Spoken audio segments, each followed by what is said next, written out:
Breast feeding ஜேர்னியில் இருக்கிற மதரா நீங்கள் ஒரு வாட்டியோ இல்லை நிறைய வாட்டியோ உங்கள் குழந்தைக்கு ஃபார்முலா மில்க் கொடுத்துட்ருக்கீங்களா? அப்போ கண்டிப்பாக நீங்கள் ஃபார்முலா ட்ராப்பில் விழுகிறதுக்கான வாய்ப்பு அதிகம்.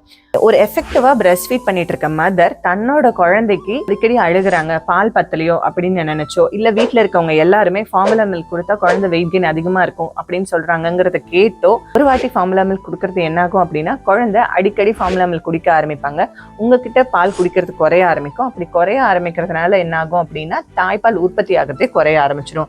கடைசியில் என்ன ஆகும்னா, அந்த குழந்தை ஃபார்முலா மில்க் குடிக்கிற குழந்தைய மாறதுக்கான வாய்ப்பு அதிகம். இதுதான் ஃபார்முலா ட்ராப்.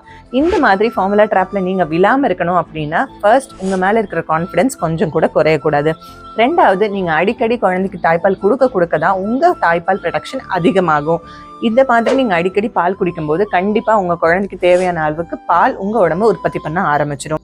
ஆல்ரெடி நீங்க இந்த ஃபார்முலா ட்ராப்ல விழுந்திருக்கீங்க அப்படின்னா, நீங்க ஆல்ரெடி கொடுத்துட்டு இருக்க ஃபார்முலாவை கொஞ்சம் கொஞ்சமா குறைக்க ஆரம்பிச்சு நீங்க கான்ஃபிடென்ட்டா உங்க பேபிக்கு நிறைய வாட்டி ஃபீட் பண்ண ஆரம்பிச்சிங்க அப்படின்னாலே உங்க பாடி உங்க குழந்தைக்கு தேவையான மில்கை ப்ரொடியூஸ் பண்ண ஆரம்பிச்சிருவாங்க. இந்த இன்ஃபர்மேஷன் யூஸ்ஃபுல்லா இருக்கிற உங்க ஃப்ரெண்ட்ஸ் அண்ட் ஃபேமிலிக்கு ஷேர் பண்ணிக்கோங்க. தேங்க்யூ.